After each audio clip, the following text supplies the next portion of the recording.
Hey guys, my name is Cortland Crane. I'm ultimately making this video for my speech disorders class. I was going to be having a guest lecture in class about this, but due to coronavirus, we're all in quarantine, so this is what I can do.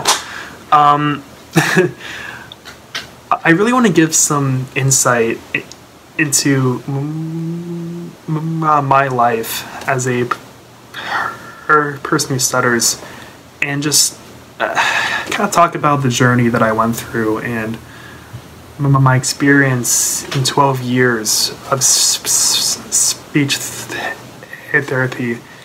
And I want to give advice to those who are wanting to become speech language pathologists and are going to be working with clients who stutter.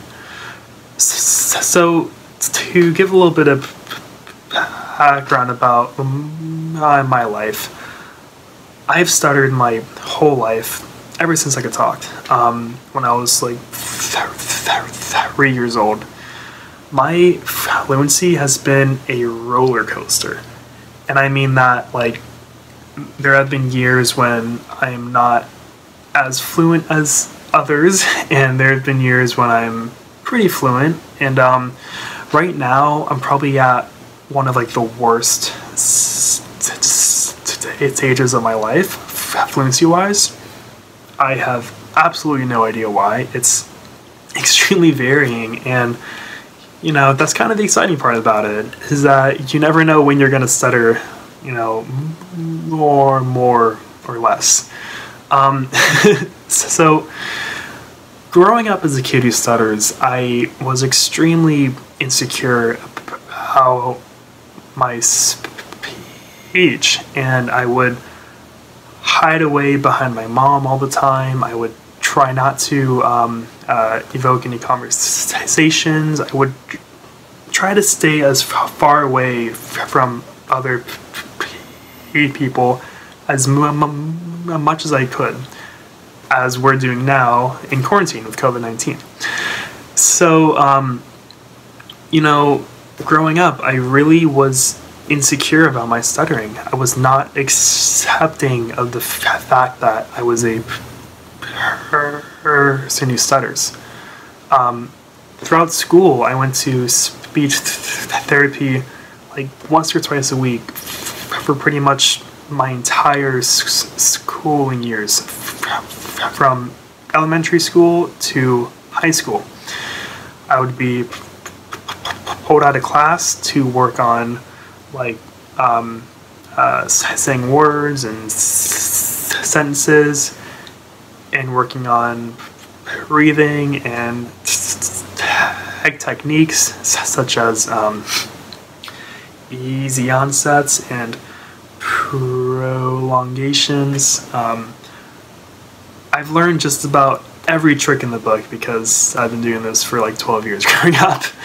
So when I was going to speech therapy, I felt really insecure about my speech because really we were working on fluency most of the time. Like, I didn't have a choice, and I wasn't really like okay with myself at that time to say like, hey, I'd rather work on the emotional aspects of stuttering. I just never really felt like I had that choice. And to me, you know, the emotional aspect of speech therapy was really what helped me later down the road. When I started high school, this was right when we moved out to Colorado, and I went to a brand new high school with, you know, everything new, and I actually changed my name to Chad, just because it was easier to say than Portland. I changed my name just because of my stuttering. To me, that is crazy. And I went by Chad for about two years in high school. Right when I started at this new school, I was still extremely insecure about my stuttering. I remember eating lunch in the bathroom for the first 2 months I was at this new school. The rest of the year I just went to the library during lunch. I never made any friends that year. I would try not to talk to people in classes or raise my hands or do anything like that. I would even have accommodations with my projects where, like, I would give a presentation to just the teacher and not the whole class. So, you know, even in high school, which really wasn't that long ago, I was really not okay with myself.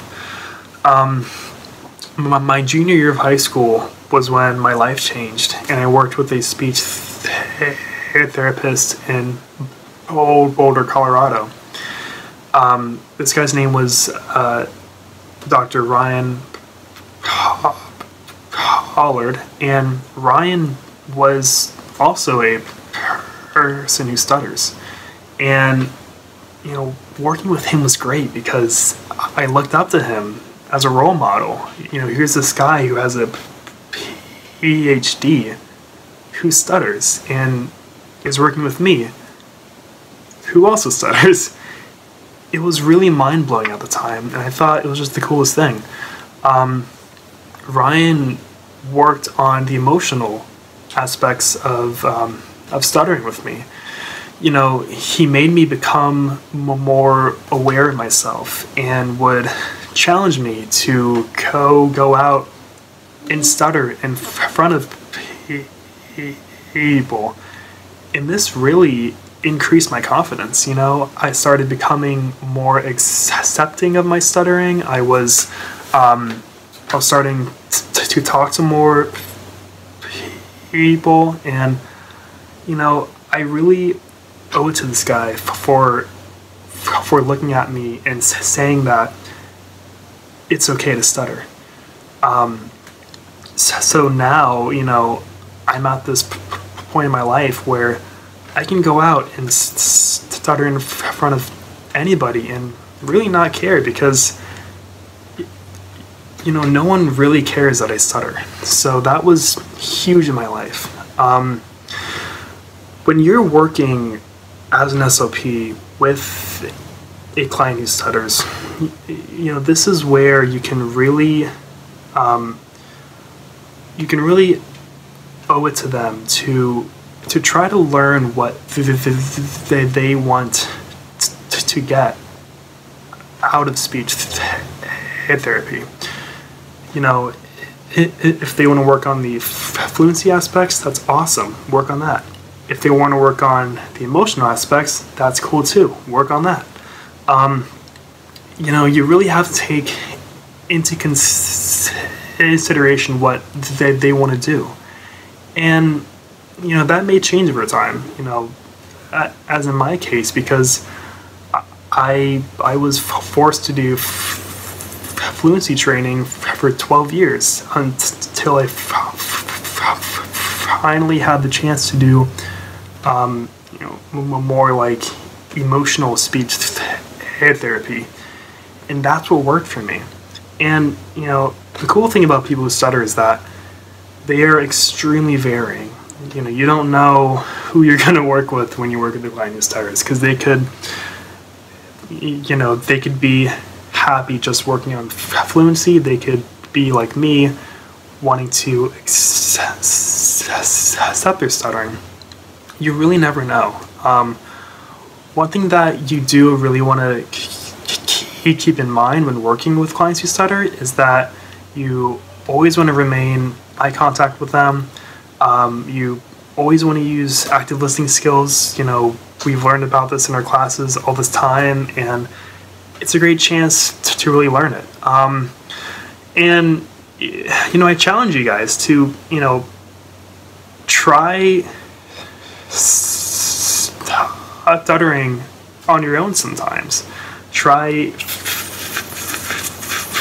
fake stuttering when you're gonna order at a restaurant or something, because it's really gonna make you realize that, you know, the the reactions to stuttering out in the world can be really bad or really normal. So it's cool to just kind of get an insight on that and try to experience what it's like to stutter. And I think in that way, it's going to really help you understand working with the client who stutters, because you're going to, kind of know, like, yeah, this is what you're experiencing. This is what you're going through. And I'm here for you, and I want to help you, and I want to be an advocate. Being an advocate is priority in this. You always want to make sure that they are being taken care of in the way that they want to, and then you're going to be there to support them all the way. This is why we're doing this. This is why we work with people, because we want to improve their life. We want to improve their functional communication. And it all starts with you guys, which is awesome, because you have the opportunity to change someone's life. And I really urge you guys to take honor in that, and really take it seriously too. We're going to a great field, and I really love that a lot of my classmates, even with me, are extremely open and accepting to stuttering. And I urge you guys to really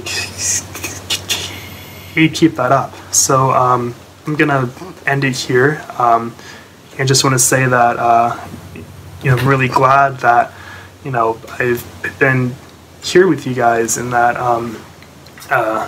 I have the opportunity to share with you guys my journey with stuttering, and I really hope that you guys actually get something great out of this that you can use in your future practices.